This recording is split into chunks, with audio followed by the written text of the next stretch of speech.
More than most filmmakers, Hou Hsiao-Hsien needs a bit of historical background to grasp who he is and why he does the things he does.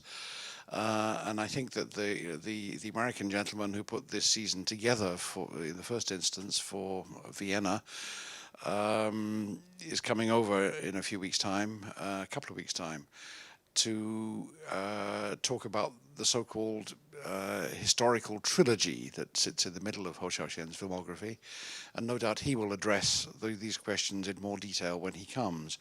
But I have to give you at least a brief sketch first, just to kick things off. So please forgive me if you know all this stuff already, but I think it is essential in this particular case that we establish a few basic facts. Taiwan is a large island off the coast of mainland China, pretty close in fact. It's mountainous, it is presumably of volcanic origin. The middle part of it in particular is highly mountainous. It has many different locales and landscapes around its coasts. It has been predominantly Chinese since at least the Ming Dynasty, so that's getting on for 500 years. There have been large numbers of Chinese settlers there. There were Aboriginal tribes related to Filipinos, Malays, South Seas Islanders even, who have been there much longer, and they still survive very vestigially. But they've actually typically been turned into a theme park. Actually, there's a terrible place in Taichung called the Aboriginal Culture Center or something of the sort, and it's a dreadful place where the surviving Aboriginals are put on display like performing monkeys and asked to do dances and play music and things like that. Anyway, it's predominantly Chinese. For the first half of the 20th century, Taiwan was Japanese because it was ceded to Japan in a treaty negotiation. And so it became a Japanese colony for the first half of the last century. In 1945, when Japan was defeated in the war after Hiroshima and Nagasaki, that came to an end. And the island at that point, there was some talk about it becoming independent at that point. It didn't happen. It was reclaimed by China, mainland China, that is, which at that time was the Republic of China, not yet the People's Republic of China. So Taiwan became part of the Republic of China. Chiang Kai-shek, who was busy fighting communists at the time, sent a deputy over to Taiwan to become its governor, who turned out to be an appalling man who carried out a number of self-serving acts and killed quite a large number of local people. In 1949, the communists won the civil war in mainland China. And at that point, the Kuomintang, Chiang Kai-shek's party, retreated to Taiwan. And so Taiwan became the last vestige of the Republic of China, which is still a name it calls itself to this day. Sometimes you'll see ROC on mail from Taiwan, for example. Taiwan, for the first 30 years of its life as the Republic of China, Taiwan was, of course, militantly anti-communist. It was run by the Kuomintang, the KMT, it's often known as, and they didn't do a fantastically good job, partly because they didn't expect to stay. Their official line was that we will retake the mainland at the earliest opportunity, and when that happens, we will happily leave Taiwan. Their arrival and the arrival of many refugees from communism with them in the late 40s changed Taiwan, of course, forever. And it created a completely new two-tier society amongst the Chinese of Taiwan.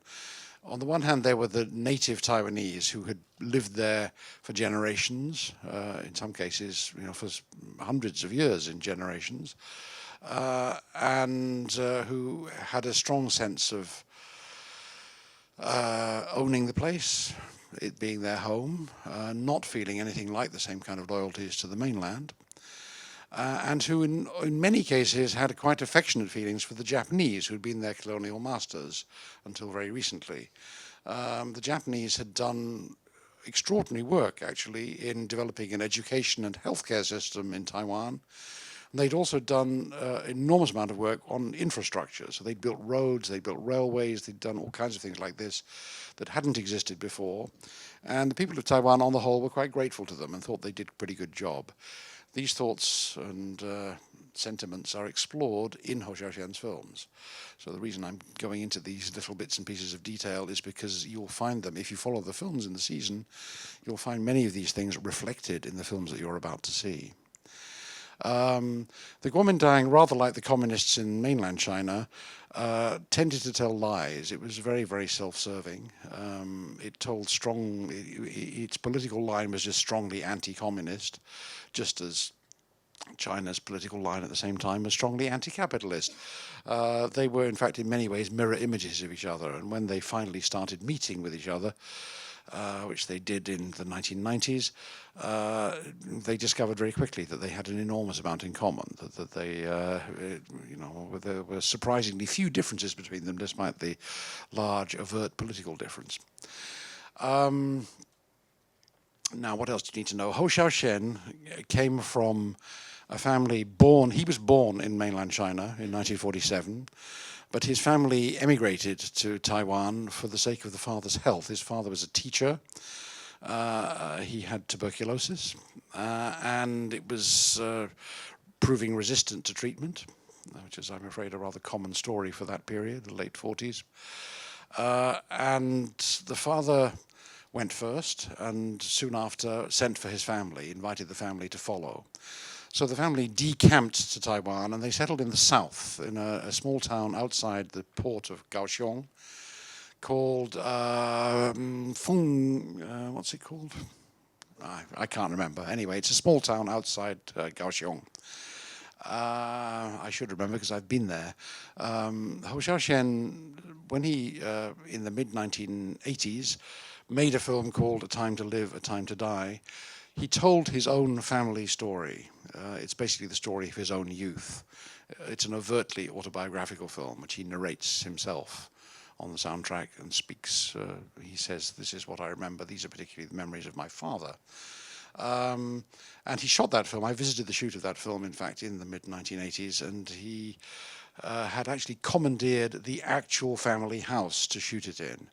One of his brothers was living there at the time, and he moved the brother out into a hotel for a period. He cut down a tree which had grown in the garden because it didn't look as it had done back in the late 40s, and he shot in the actual locations where the events he remembered had taken place in the first instance. So if you want to know more detail about Hou Hsiao-Hsien's personal story, it's in his film. He tells no lies. I started to say a moment ago that the Kuomintang KMT frequently told lies, self-serving lies, basically. That was true of the education system because everything was colored by fanatical anti-communism, particularly in the 50s and 60s. And Taiwan was under martial law because of an alleged communist threat right up until 1987. So for something like 40 years, Taiwan was mostly under martial law. So that was the society that Hou Hsiao-Hsien grew up in. When he began to think for himself, discovered that many of the things he'd been taught were lies, or at least at best part truths. And one of the things that motivated him when he started to make more serious films, as he wished to do, was to tell truths as he discovered them, as he believed them to be factual. And this was, in the early years particularly, this was bringing him into conflict with censors. The authorities were not very keen for this kind of thing to go on, and were very keen to perpetuate the official version that they'd put into school books and into history books and onto television and everywhere else. Well, let's switch our attention now briefly to the film industry. Taiwan didn't have a film industry, basically. The Japanese, interestingly, the Japanese in Korea, which was also a colony for pretty much the same years, did have a film industry, and the Japanese nurtured it. They encouraged Koreans to make films, and they supervised Korean production, and they brought in some Japanese filmmakers to shoot films in Korea as well. Didn't happen in Taiwan. It's not exactly clear why, but there was no effort really in the first half of the century to build a film industry in Taiwan. So the film industry tends to really starts or kickstarts a little bit. It's on a very modest scale initially in the very early 50s, and it's sparked by people who've come from the mainland, because quite a lot of people came from Shanghai, which had been the center of the Chinese film industry, and they included quite a number of filmmakers. And they arrived in Taiwan and made first efforts to make films. The government became self-conscious about not having a film industry, partly because they perceived a certain rivalry with Hong Kong. And Hong Kong did have a film industry, which was beginning to build into something quite impressive by the mid-50s. And Taiwan felt that they were being left behind. So they started introducing subsidies, but the subsidies tended to be sidetracked, but partly because Taiwan is notoriously corrupt in some respects, and the money seemed to find its way towards the people. It was rather like the quota quickies problem in Britain, actually, in a way.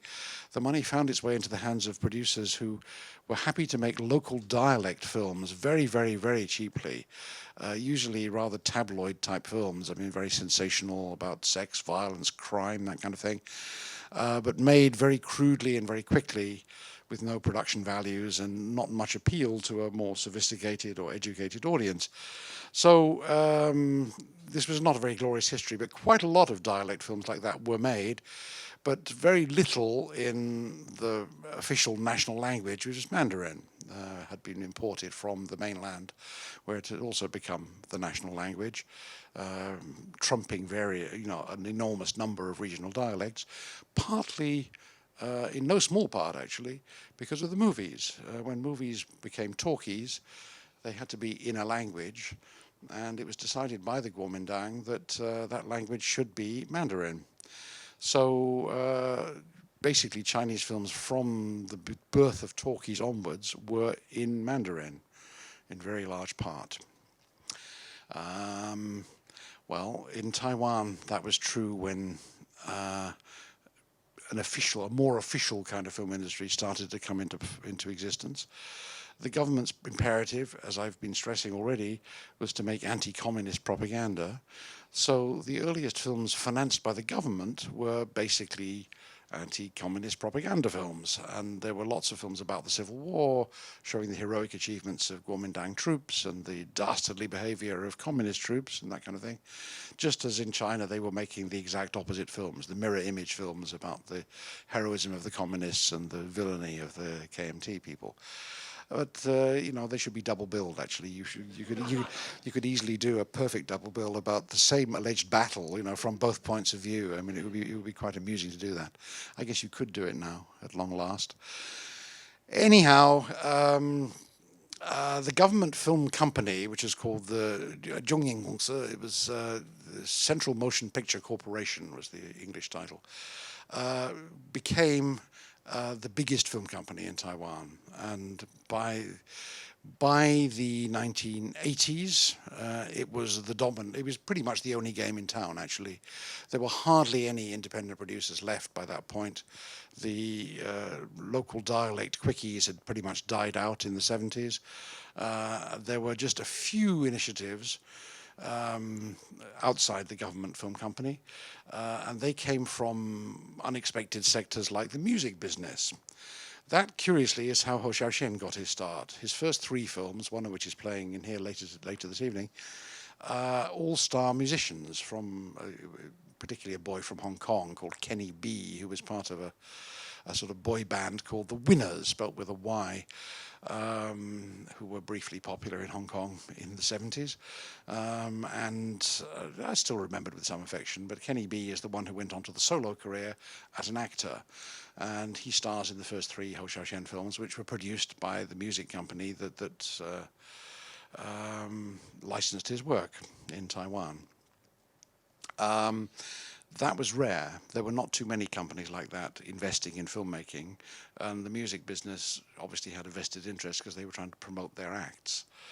He doesn't actually sing in these films. The films do have some music in them, but mostly on the soundtrack only. So they're not exactly musicals in the Hollywood sense. But he does sing a bit in the third one, actually, but just strums a guitar. It's not a big production number. Okay, so Hou Hsiao-Hsien grows up in a rather ordinary lower middle class family. His father dies quite young. He has delinquent tendencies, he's been the first to admit. He came quite close to joining dangerous gangs in Kaohsiung and running wild as a teenager. And some of his films have reflected that as well. And somehow or other he got deflected away from that into a university education of a sort, or at least a polytechnic education, I guess we'd call it. And he drifted into the film industry, and he worked in the industry in various menial jobs initially, helped various established directors, formed then a kind of partnership with a cinematographer called Chen Kun-ho.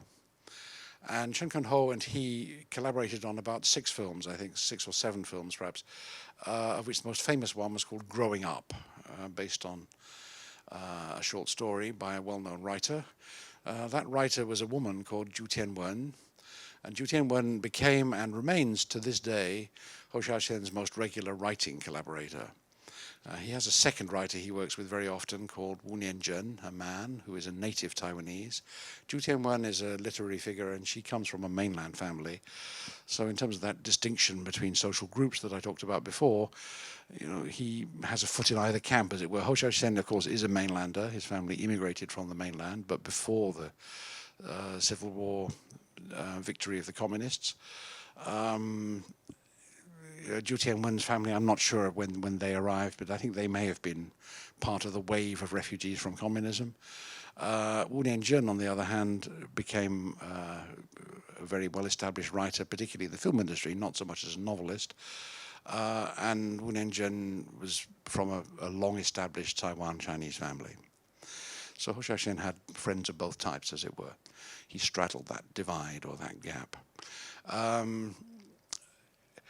What happened after he had made his 3 musicals with the Hong Kong pop star is that something changed at the Central Motion Picture Corporation. They decided that they needed to have something more like Hong Kong. They'd noticed that there was a new wave appearing in Hong Kong, that basically the big old companies were closing down or having very hard times, and that lots and lots of new companies were appearing and using new directors to make different kinds of film.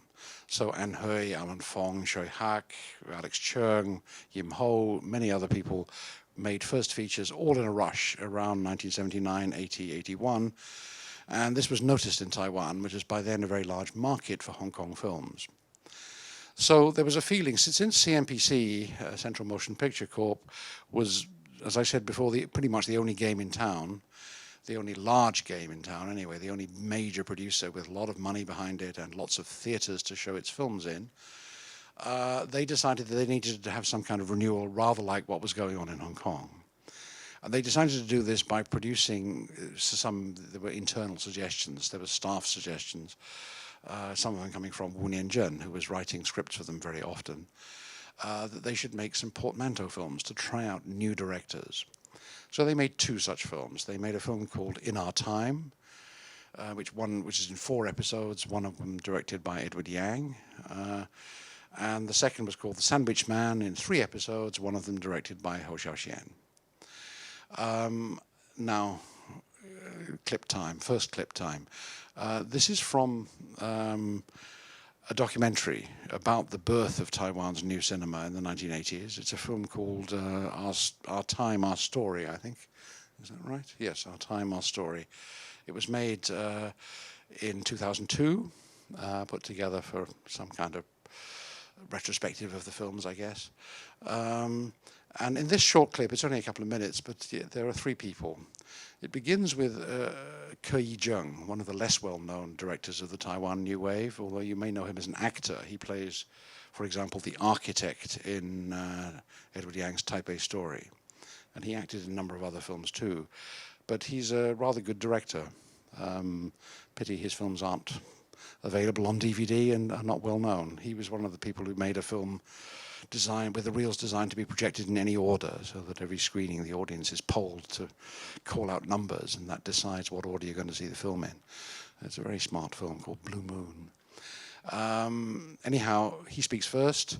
You'll then see Liao Qing-sung, who has been the editor of most of Hou Hsiao-Hsien's films, and is to this day is his main line producer. He's the man who supervises production, kind of production manager. And finally, a little bit of Hou Hsiao-Hsien himself. And they're addressing particularly this question of what affected or inflected that shift from commercial schlock to something more like an art house sensibility in those very early years of the so-called Taiwan New Wave. So here, just a couple of minutes from Our Time, Our Story. Just a short taste, but I want you to, in fact, in the coming clips as well, it's the same. I want to give you a little bit of glimpse of who these people are, who are the key figures that we're talking about with these films, and particularly, of course, Hou Hsiao-Hsien himself. Hou, as Liao Qing-sung just explained, Hou was, well, the word they use in the subtitles is rustic. I think what he means is he's a country hick. Not terribly well educated, not that clued in about many things, and in many ways very naive. Not at all stylish, not at all urban sophisticate, much more, you know, the guy who very nearly joined a gang a couple of years ago and made his living through petty crime, probably. For Hou Hsiao-Hsien, well, as you can see, he has some trouble expressing it in that little clip.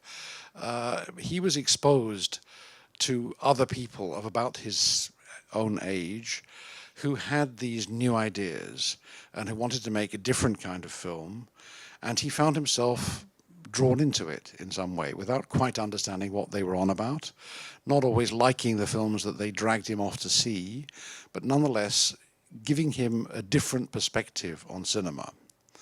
The key figure, I think, is someone I've already mentioned, the novelist Zhu Tianwen.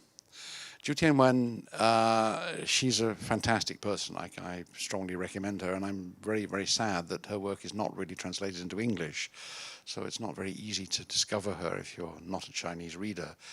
But Zhu Tianwen met Hou Hsiao-Hsien, as I said, because he was involved in adapting one of her short stories for a film. And she then started working with him. They hit it off. She had no prejudice against this rustic type. So she was very happy to befriend him, and she saw some special quality in him, perhaps. And he explained to her, after making his episode for The Sandwich Man, that he was having a little difficulty. He wasn't quite sure which way to go, but he was very keen to get out of CMPC. He saw that there were possibly new opportunities opening up in form of investments. So it might be possible to have a small independent company make something more serious, something more personal, something less formulary and less commercial. But he didn't really know how to do it or what to do. And Zhu Tianwen was one of the people he turned to for advice at this point. And she gave him very, very good advice. She said, read Shen Zongwen. Shen is a famous mainland writer associated with West Hunan, and who his writings, which there's quite a lot of journalism, there's a couple of novels, there's many, many short stories. His writing is noted for what's called an objectivity. This man is not a melodramatist. He is interested in describing what he sees in a rather dispassionate way, keeping a distance from it, keeping a certain objectivity. For Hou Hsiao-Hsien, that turned out to be a very crucial insight. He hadn't really thought of stories in quite that way before. And when he came to make his first personal film after the breakthrough of The Sandwich Man, that was the guiding idea that he kept in the back of his mind. The film is called The Boys from Fenggui, And it's a kind of obliquely autobiographical film because it's a film about country hicks coming to the big city, in this case Kaohsiung, the port in the south, and being rooked. I mean, they make every mistake country hicks can make. They come from small outlying islands, the Penghu Islands, which are just off the coast of Taiwan, which are even more backward than Taiwan was itself, I guess, at the time. And they arrive in Kaohsiung, and as I say, all kinds of bad and strange things happen to them, but they experience what I believe Hollywood scriptwriters call the learning curve. So various things, they end up the film rather differently from the way they started it. I'm going to show you just actually this is two scenes from the film. It's two adjacent scenes in the middle of the film, and I've chosen them for two reasons. One, the first scene shows the kind of long take aesthetic that Hou Hsiao-Hsien was beginning to explore at this point, but also it shows it in the context of his own cameo role in the film. Here you will see Hou Hsiao-Hsien not as you just saw him in the interview clip with his regular hair, but with a perm, which I have to say doesn't suit him terribly well. I don't think it's. I think he was well wise to get rid of it. But he's playing a bad boy, playing mahjong, and he does a little cameo in the film, and it's quite an. This is all it is. This is, I mean, his only scene in the film, so you don't see much more of him. But it's an interesting little insight, but it's interesting for that, but it's also interesting for the way he shoots it. It's followed by a scene in which the boys get one of their little lessons in how to avoid being ripped off while they're in Kaohsiung.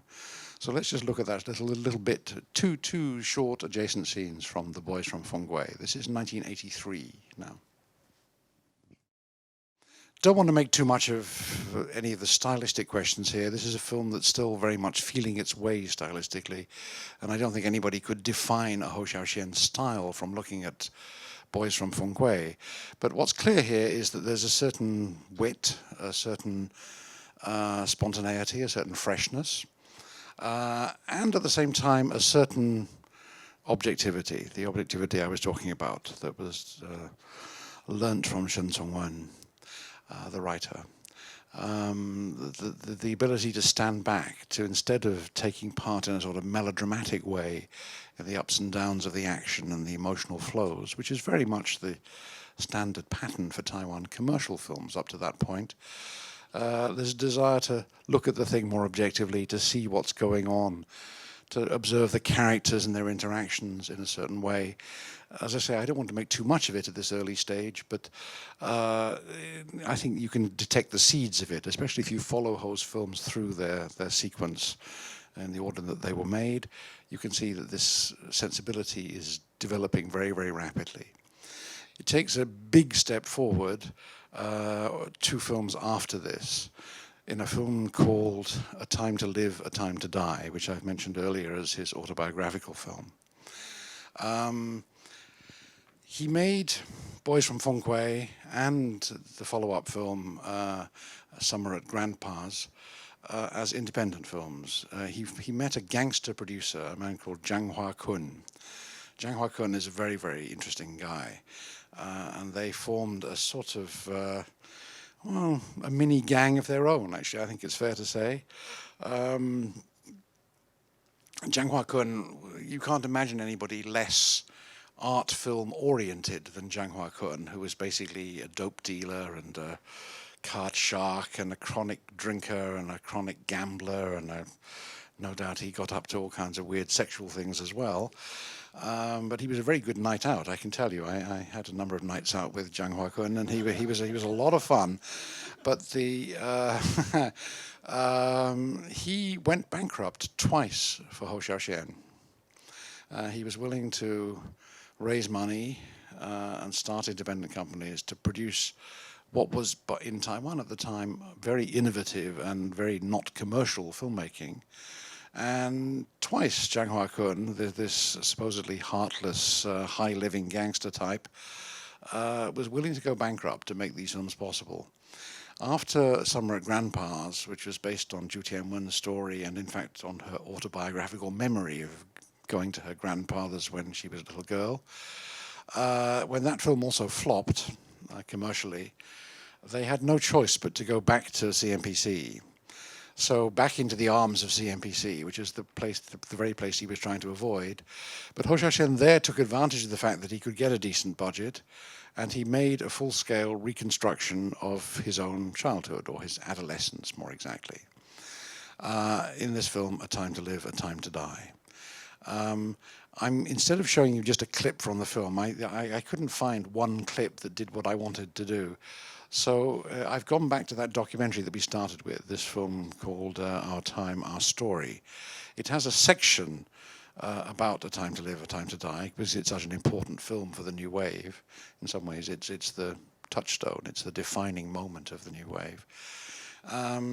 And I thought I'd show a bit of that. So this clip includes a number of bits and pieces from A Time to Live, A Time to Die. It also includes Hou Hsiao-Hsien speaking about it, and it includes, also for your interest, I hope, the cinematographer. His name is Mark Lee, in Chinese Li Pingbin. He's since become a rather famous cinematographer, I think. He's photographed most of Hou Hsiao-Hsien's subsequent films, but he has also worked for a number of other filmmakers, including Wong Kar-wai. He shot most of a film called In the Mood for Love, for example. I think you might find it interesting just to see him, but he was very young. This was his first major job, in fact, as a cinematographer, this film. So instead of a clip from A Time to Live, here is a documentary assembly of bits of interview and bits of clip from the film, which I hope you all find interesting. Thanks.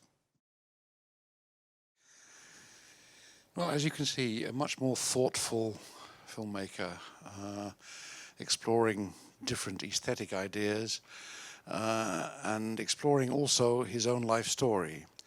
I think that was crucial. In fact, he made 3 films in the mid-1980s that were based on first-hand stories.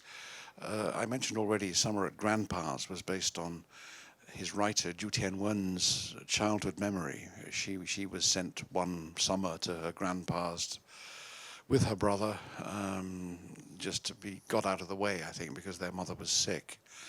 And she wrote this up as a story. The grandfather was old and stern and very old guard, old generation, very different attitudes. They found him quite scary. And Hou decided to make that into a film. Then he made Time to Live, Time to Die, which you've just seen bits of, which is very much his own personal story. The boy in the film is the young Hou Hsiao-Hsien. The mother, the father, the brothers and sisters are his actual, or surrogates for his actual brothers and sisters. And as I said before, that Japanese-style house that they're seen living in was the actual house that he grew up in. He went back to the actual location to film it. And he followed this with a third film, also autobiographical, not for himself, but for his other regular writer, Wu Nianzhen. They made a film together called Dust in the Wind. It's funny, Wu Nianzhen saw this film, hadn't really had much of a hand in writing this one, and he said, so you mainlanders had a hard time as well. With a sort of mock surprise, as it were. But it was true. Wu Nianzhen, as I said before, was from an old Taiwan family, didn't basically identify with these incomers from the mainland, but was, as it turned out, open to the idea that they might have stories of their own to tell and difficulties of their own to overcome. Anyhow, as a follow-up, Hou Hsiao-Hsien agreed to make a film based on Wu Nianzhen's childhood memories, and that was Dust in the Wind, widely recognized as one of the crowning achievements of New Taiwan cinema. I'm not going to show you a bit of Dust in the Wind, probably perversely. Must be my perverse streak, I don't know. Instead, I'd like to show you a little bit of the film he made after that, which is widely considered one of his less successful films, although I think that the time has come to rethink that view. It's a film called Daughter of the Nile. It's all about present-day Taipei. It's got nothing to do with ancient Egypt. However, the heroine of the film, she's played by a pop star. This was also a film invested by a music company who wanted to promote its star singer as an actress. Her name is Yang Lin, and Yang Lin, in her first and I think only film role, in fact, plays a young woman in Taipei who spends her time, like many young women in Taipei did in the late 1980s, with her nose buried in comic books, and in particular her favorite comic book, a real-life comic book, and she's seen in the film reading it, is called Daughter of the Nile, hence the film's title.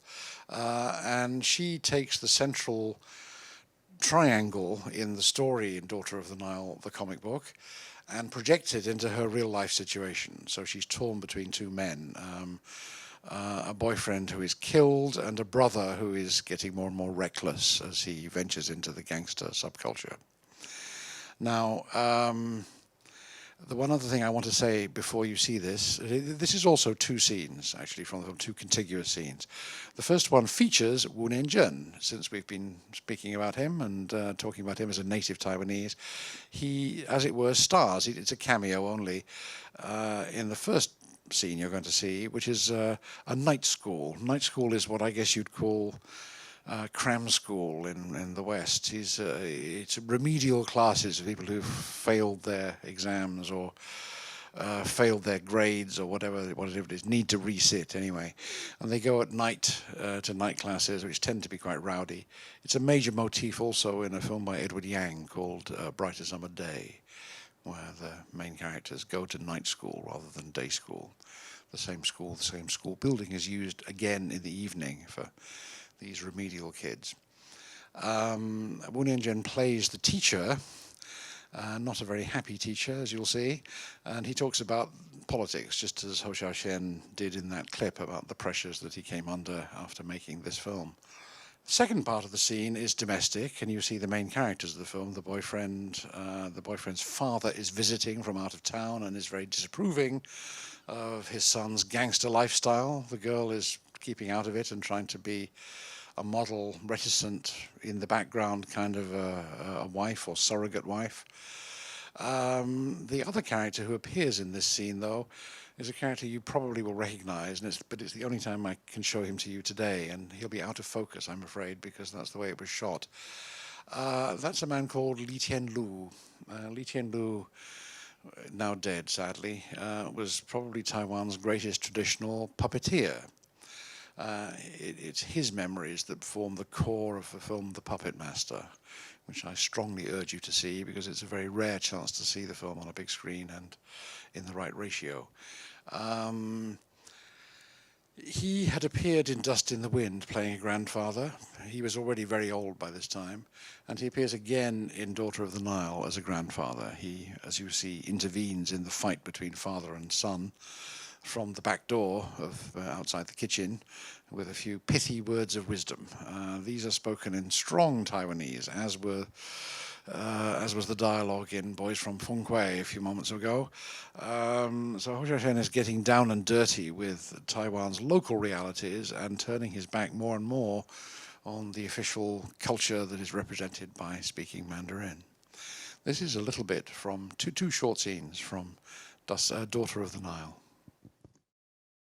What I draw your attention to there was the long takes, the preference for depth of field. He doesn't keep everything in focus in those shots, as you saw, and Li Tianlu's appearance at the end was deliberately out of focus. But increasingly in films from the late 1980s onwards, and particularly in his great film A City of Sadness, which is the one that follows this, Hou is composing in depth and with a marked preference for wide-angle shots, usually some distance from the characters, allowing you to observe the scene and to place the characters both in their historical context and in their social context, their communities, the people around them, their place in their communities. By this time, one of the critical orthodoxies, I mean, as you will have gathered, I think, from the interview bits that we've shown, Hou Hsiao-Hsien is considered quite controversial in Taiwan.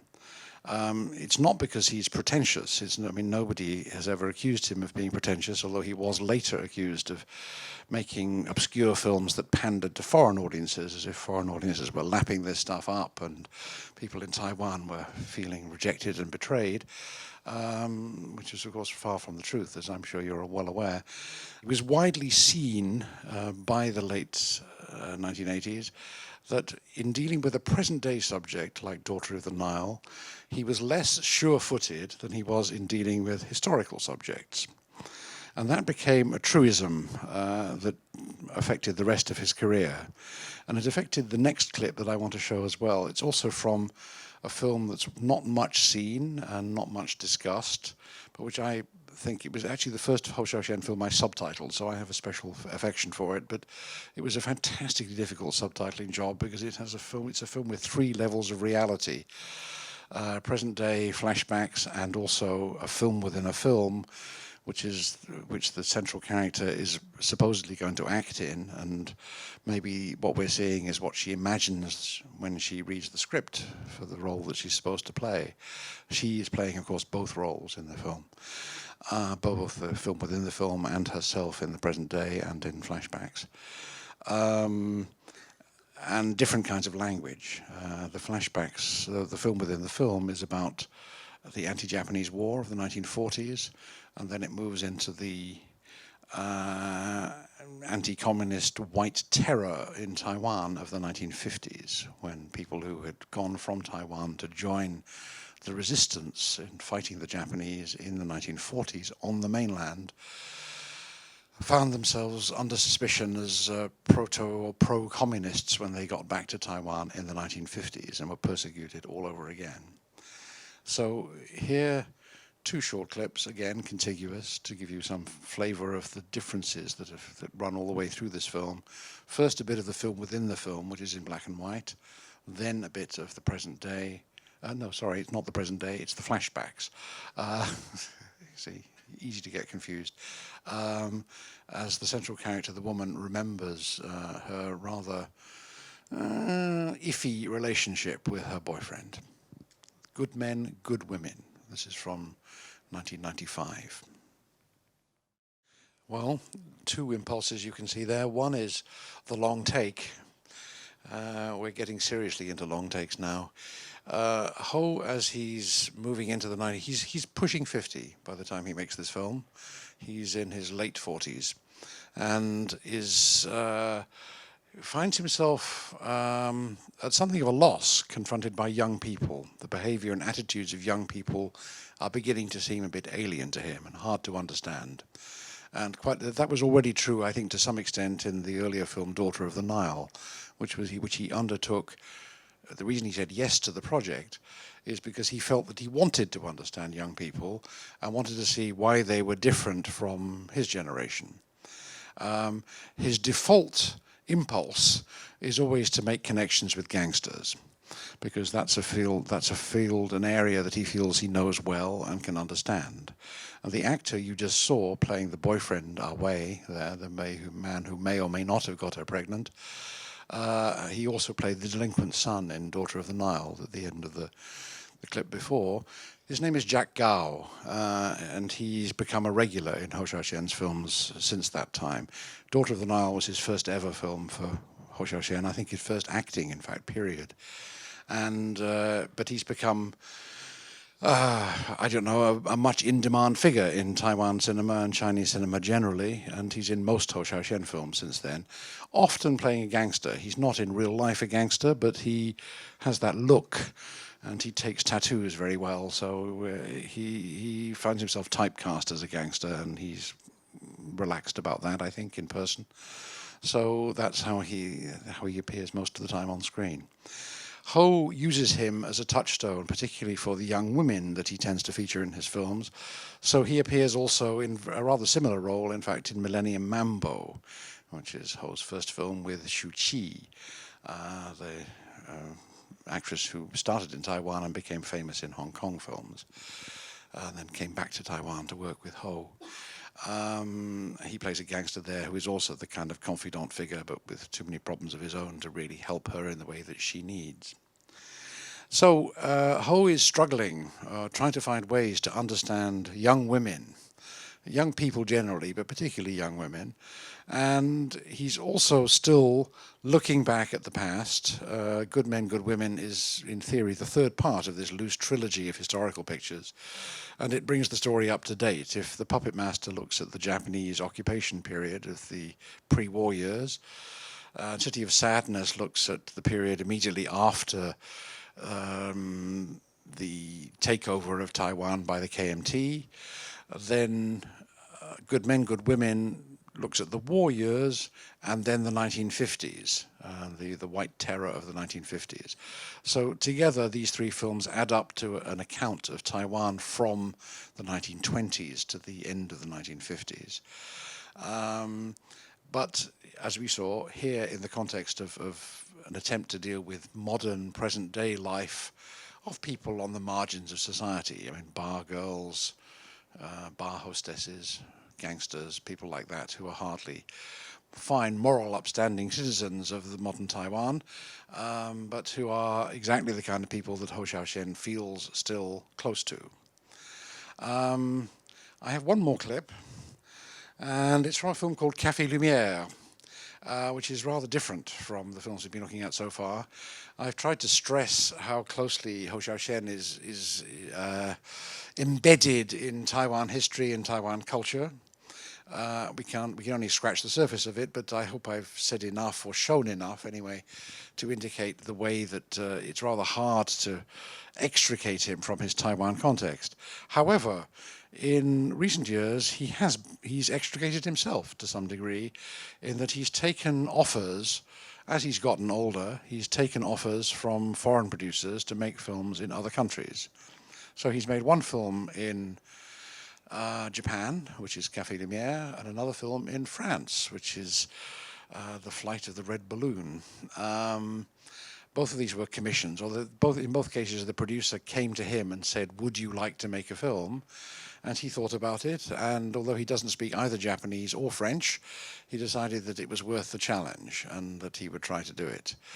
By this stage in his filmmaking, I think he feels that he's said all he's going to say about Taiwan's history. He's done all the setting the facts to rights business, all the correcting the kind of school textbooks he grew up with and all those things, trying to fill in the gaps, trying to tell truths about what the Kuomintang were like, what the communists were like, what society was like, what anti-Taiwan prejudice on the part of mainlanders was like, that kind of thing. And so he has no axes to grind anymore. There are no burning issues that he wants to tackle. There are no major stories that he feels a need to tell.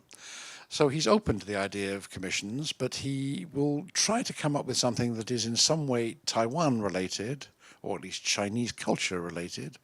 So in Flight of the Red Balloon, the French woman, played by Juliette Binoche, who is performing a Chinese puppet play in Paris, hires a Chinese woman, played by Song Fang, later herself a filmmaker, to be her childminder. So Song Fang is looking after Juliette Binoche's young son, and thereby bringing into the film some Chinese culture, real Chinese culture, to counterpoint the rather phony French Chinese culture of the puppet play that Madame Binoche is performing.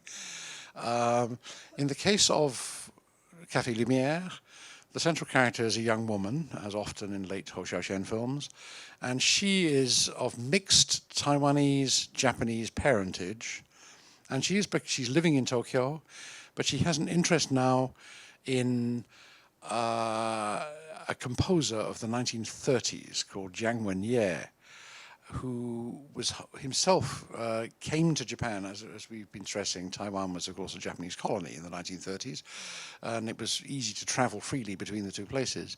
And Jiang Wenye came to Taiwan to pursue his interests in composition and in listening to jazz and other things that were hard to hear in Taiwan. And this young woman is researching him, looking into his life, looking into his music. She has a completely platonic friendship with the proprietor of a second-hand bookstore in the Jimbocho district of Tokyo. Jimbocho, if you've ever been there, you'll know, is a warren of second-hand bookshops. It's like Charing Cross Road used to be, but on a much bigger scale. So it has lots and lots and lots of second-hand bookshops, and they all look like the one you're going to see in the film. This clip is her talking to Hajime, the owner of the bookshop, who is played by Asano Tadanobu. I have one final thing to say about the acting, and then we take some questions.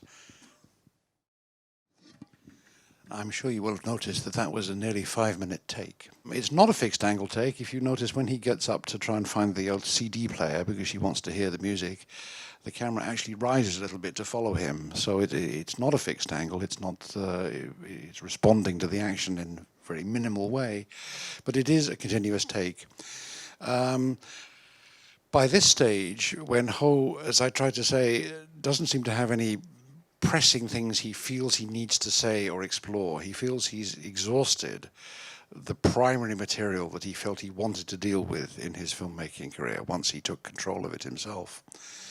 And so by this stage, he's responding to ideas from outside, from other people. But in each case, he responds in a very idiosyncratic way, and he tries to find some thematic connection. So the girl, her name is Yo Hitoto. It's her first film performance in this film, is herself Taiwanese Japanese, so like the character she plays. And the reason he connected with her, I think, is because of that particular family background that she has. And so Hou is always looking for something to bring it back home to something he can recognize and feel familiar with. So even if he's working in another country and another language, he wants it to have something that he can hook onto to give him a feeling of investment in the material. And in that case, it's partly the present day, the reality of these young people's lives, which is completely sexless and affectionate and warm in a certain way, but not perhaps very committed. And at the same time, historical, because of the composer that she's researching, who has a history not so different from hers, but back in the 1930s. Zhang Wenye, of course, was a real composer, not widely known anymore, not even in Taiwan or Japan. But he did exist and was, in his day, an important historical figure, important musical figure, I meant to say, sorry. So, Asano, who plays the bookstore owner, and is, you may have gathered, a railway nut. He spends a lot of the film outside the bookstore, traveling around the railway system in Tokyo, which is very extensive, recording sounds. And he's obsessed. And you saw him cutting things up on paper. He makes paper collages based on the railway map, essentially. So he's a bit of he's the ultimate train spotter, you could say, except he doesn't just write down numbers. He's into the tactile, physical, auditory experience of taking railways. Asano, who is a very well-known actor in Japan, probably the leading actor of his generation in Japan, said, he tells an anecdote that he recorded one scene for the film. As usual, Hou Hsiao-Hsien had not given him precise dialogue to speak, he'd just given him an outline and what points he needed to cover and how he should bring them into the conversation, and let him go. And he declared himself quite satisfied with the result, but then asked to do the same scene again next day.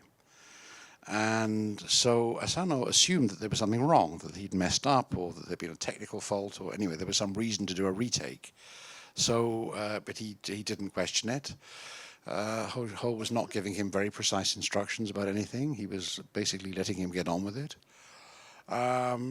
So they did it again.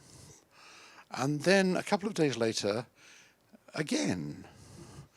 And Asano this time began to get quite paranoid in the way that actors sometimes do. He thought, it must be my mistake. I'm doing something wrong. You know, I'm doing something he doesn't like. And so he plucked up the courage to talk to his director. It can be sometimes as formalized as this, you'd be surprised to hear. None of this Christian Bale screaming at the technicians on the set. This is all very polite and reserved.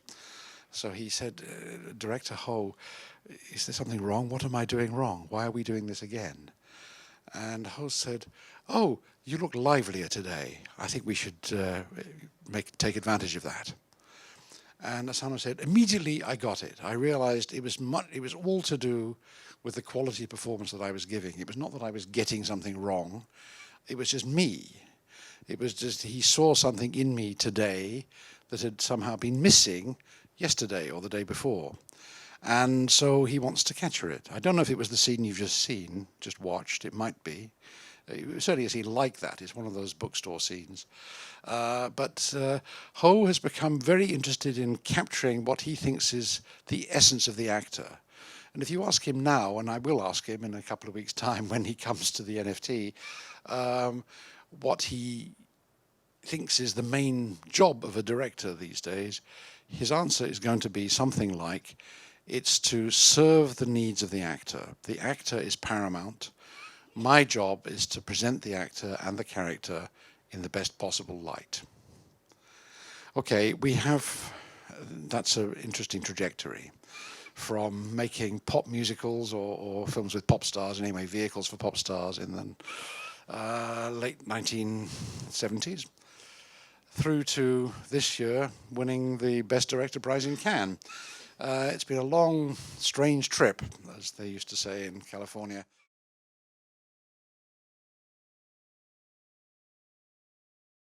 Well, it was part of, Ho has made, as I think I tried to say, a number of attempts to deal with present day young people. And he's always had some difficulty with it. He never felt very comfortable doing it, partly because he feels an impulse to understand. He wants to know, why are young people different? Why do they take different drugs from his generation? Why do they listen to different music from his generation? Why do they go to different places? Why do they like these terrible rave nightclubs with very, very loud music where you can't talk? That kind of thing. He's baffled by many of the things that they do and like, but feels an impulse to try and understand it. I think Millennium Mambo was part of that. I think Millennium Mambo was a film about a young woman at the turn of the century, at the beginning of the new millennium, caught up in a very typical Hou Hsiao-Hsien difficulty. She's living with an extremely possessive boyfriend who she keeps promising herself that she'll break away from him. And the person who is her confidant, the one she turns to for help, for the lifeline that she needs, is an older man, a gangster, played by Jack Gao. But he has difficulties of his own. He's in various kinds of problems of his own making, and he is, however willing he is, he's not able to give her much of the help that she needs. The very startling device that informs this film is that it's set in the year 2001, which is about when it was made, but it has a voiceover which is ostensibly spoken in the year 2011, so 10 years in the future. So it's presenting itself as almost like a science fiction film, a film from the future looking back at the film's present day, or the time the film was actually shot and made. So when we talk about distance, building distance into the films, this is another way of doing it, I think. To me, that's how it fits in.